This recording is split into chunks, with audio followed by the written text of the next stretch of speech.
Hi friends, welcome to the channel Daily UPSC Learning, a channel for self-study. Today we are going to learn about the government's attitude which was present during World War II.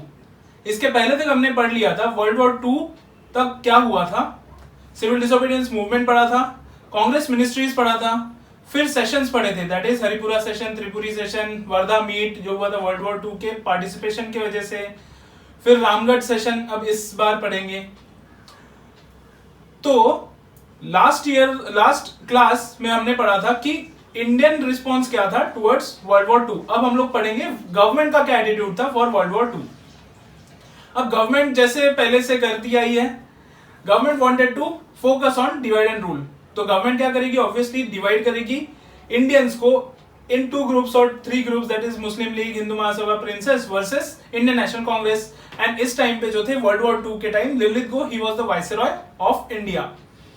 अब ये सब तो हुआ, Indians ने बोला था British को कि भाई तुम वॉर एम्स कंडक्ट करो या फिर बताओ हमें, लेकिन लिलिथगो ने साफ मना कर दिया. उन्होंने सिर्फ इतना बताया कि we are fighting this war to resist the aggression of Japan and Germany. And ये सब वॉर होने के बाद में हम लोग डिस्कस करेंगे Government of India Act 1935 with all the representatives of the parties of India और Indian communities. And as an immediate measure उन्होंने बोला कि भाई हम लोग कंसल्टेटिव कमेटी एक बिठा देंगे एज एन इमीडिएट मेजर. लेकिन गवर्नमेंट का इसमें हिडन एजेंडा था, ये मेंस में काम आएगा. हिडन एजेंडा ये था कि they wanted to take advantage of world war 2, क्योंकि इस टाइम पे क्या हुआ था, इंडियन नेशनल कांग्रेस थोड़ी सी कम दैट इज बैकफुट पे थी. एंड बैकफुट पे होने की वजह से क्या उन्हें क्या लगा कि ये जो रीगेन उनका जो डोमिनेंस है वो हम रीगेन कर सकते through world war 2. They also wanted to provoke Indian National Congress. They wanted to apply Defence of India ordinance, that is war restrictions जो होते थे वो अप्लाई करना था. ये तो पता चल गया था कि they still wanted to hold India और इन्हें इंडिपेंडेंस देने का मन नहीं था.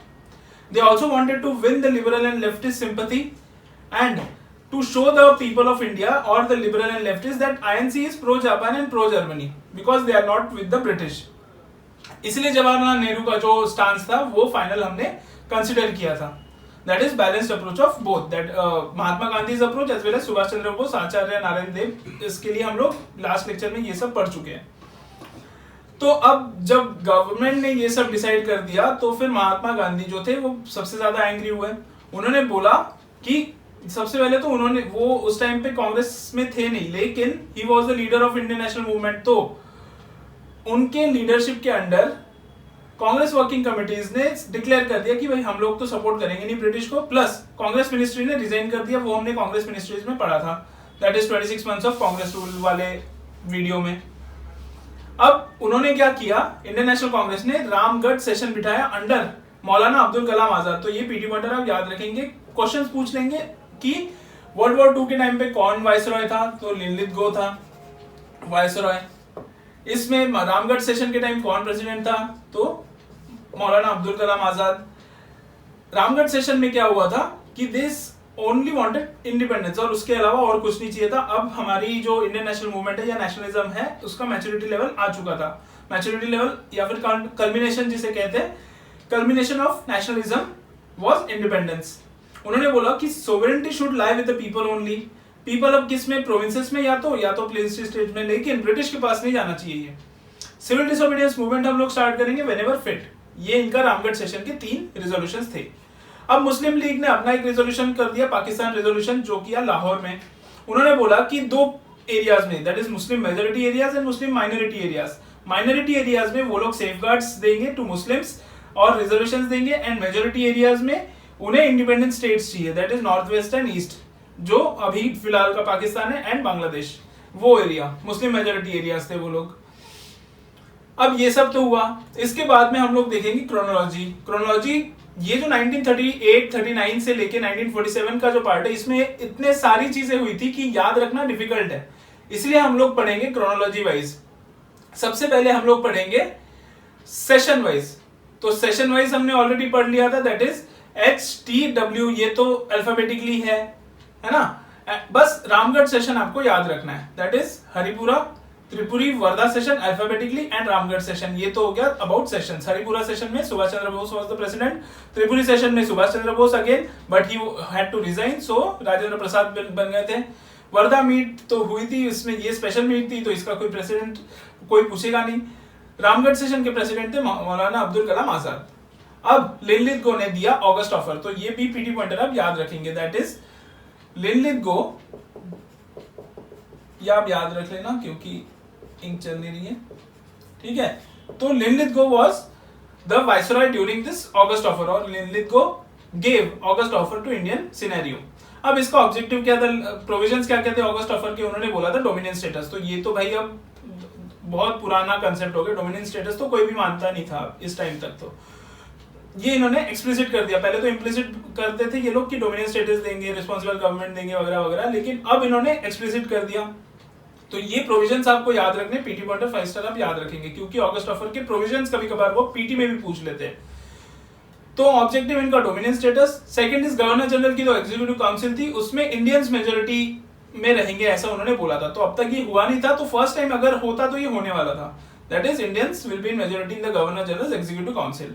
इन्होंने बोला कि a war advisory council would be set up for world war 2। फिर लिनलिथगो ने बोला कि after world war 2 constituent assembly would be set up to formalise the constitution of India. फिर no constitution would be made without the consent of minorities. तो basically ये blanket veto हो गया to minority people, that is Muslim Leagues and all, जिसकी वजह से ना उन्हें बहुत ज्यादा पावर मिल गया। And this was also the strategy of British, that is divide and rule. तो उन्होंने ऑब्वियसली कुछ ना कुछ तो वो ये करेंगे, दैट इज केओस क्रिएट करेंगे विद इन इंडियन सिनेरियो। इसलिए ये जो प्रोविजन था that was to provide this divide and rule attitude of the government of India, that is British government. अब ऑब्वियसली ऑगस्ट ऑफर के जो प्रोविजंस है वो दिमाग खराब करने वाले ही है, तो इंडियन नेशनल कांग्रेस ने रिजेक्ट कर दिया, क्योंकि डोमिनियन स्टेटस नहीं चाहिए था उन्हें, उन्हें चाहिए था पूर्ण स्वराज। दूसरा इन्होंने रिजेक्ट कर दिया क्योंकि माइनॉरिटी क्लॉज जो था, मैंने जो ऑलरेडी बताया, that gave power to Muslim League as well as Hindu Mahasabha. उस वजह से दोनों के कम्युनलिस्ट टेंडेंसीज बढ़ गए, and that is why riots and all communal riots वगैरह वो सब चालू हो रहा था। तो communalism and communal riots and all that was the inputs of the British government, ये आप याद रखेंगे।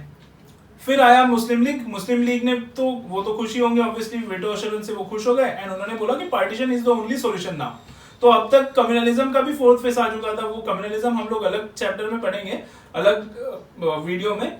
अब तक आप सिर्फ इतना याद रखिए कि partition is the culmination of communalism. फिर अब सिग्निफिकेंस क्या था ऑगस्ट ऑफर का? ऑगस्ट ऑफर का सिग्निफिकेंस ये था कि first time it recognised constituent assembly.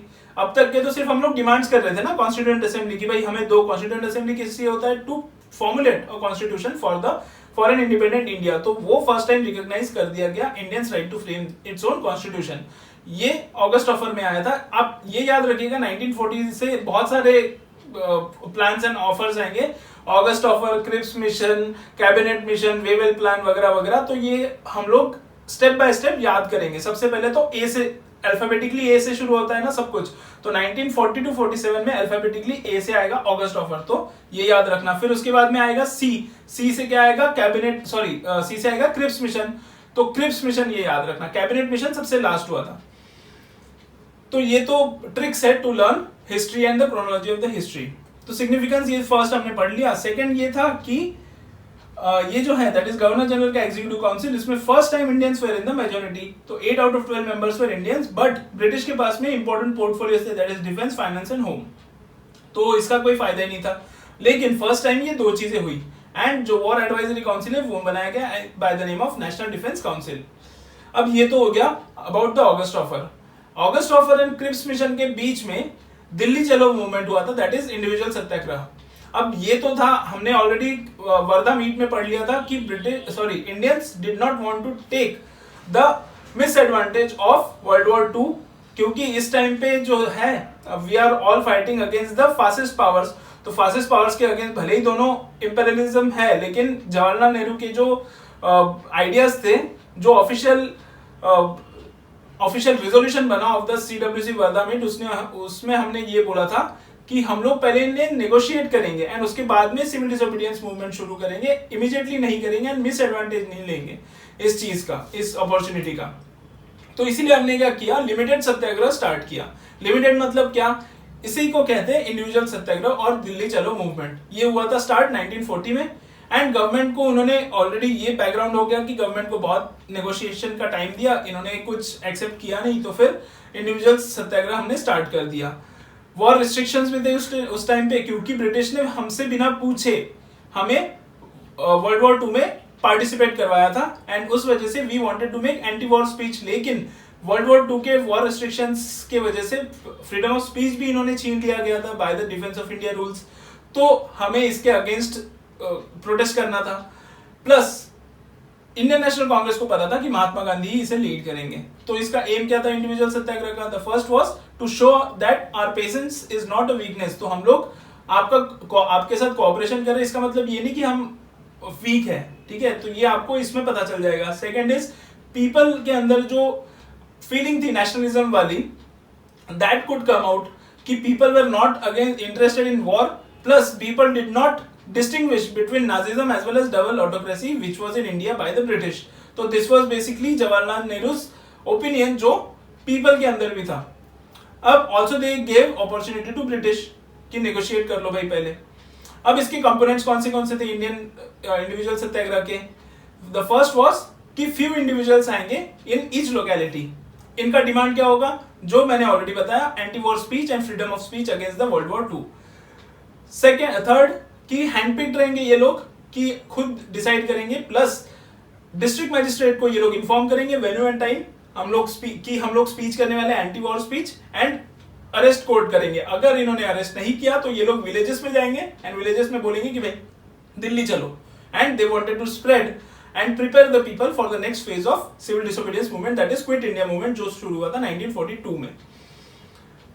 अब they also wanted to inspire people, they wanted to prepare them for the next phase of movement and they wanted to give British an opportunity to negotiate.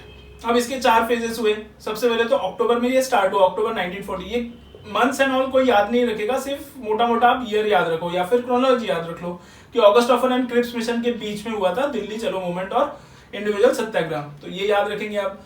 अब first phase में ये हुआ था कि selected individuals जो मैंने बोला था इन ईच लोकेलिटी, तो Vinoba Bhave was the first one. ये 5 स्टार पॉइंट है, ये बहुत बार आ चुका है, आगे भी आ सकता है क्योंकि रिपीटेड होते हैं, हिस्ट्री के क्वेश्चन जो है ना रिपीट होते हैं बहुत बार।